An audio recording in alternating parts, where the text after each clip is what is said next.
Kenny Atkinson was asked about Dean Wade and his defense against Brandon Ingram. Ingram, 7 points, 3 of 15 from the field. Here's Atkinson.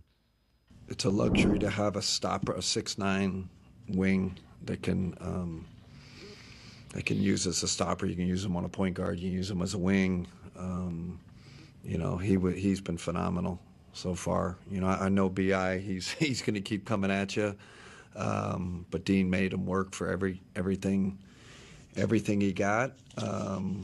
We obviously have the two big guys back there, so we're leaning on that too, right? It's Dean, and then that support from our big guys. We kind of figured out how to help, who to help off of, all that. But most of the credit goes to Dean. Incredible physicality, and he's doing it without putting Bi on the line.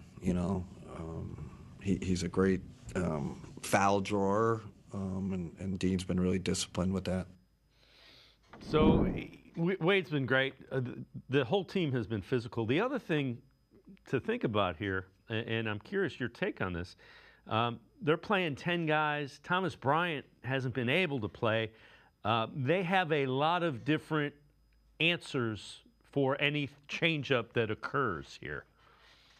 Yeah, I think it's completely interesting, right? And to go to your point about the combinations and the changes, and Kenny Atkinson mentioning yesterday, Dean Wade has guarded Brandon Ingram for 12 minutes in this postseason already. Brandon Ingram in that matchup is 1 of 6, 16.7% from the field. And that just shows the difficulty of what Dean Wade is doing, but also understanding that even if there were some change that the Cavs or the Raptors were going to make, which meant, hey, how we're going to get actions for Brandon Ingram? How are we going to get him involved? There's multiple things that the Cavs are doing, whether it's switching, whether it's denying the ball and separating Brandon Ingram from the floor entirely, which makes the rest of the offense have to do what it does. And we obviously already talked about Toronto not necessarily having a whole lot of creators outside of Brandon Ingram, Scotty Barnes, and RJ Barrett. But then also on the offensive end, the Toronto Raptors have already been seen changing their scheme of playing with different players on Donovan Mitchell and James Harden,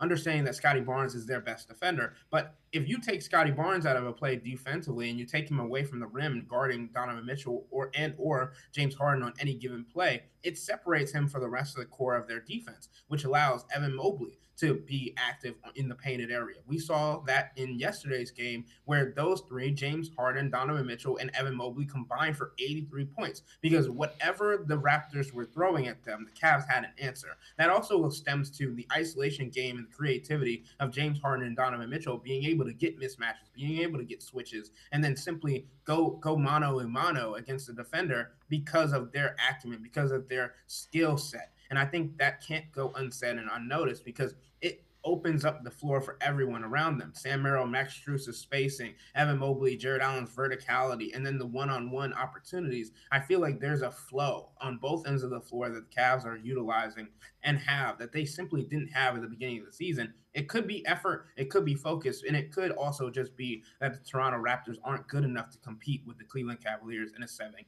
series.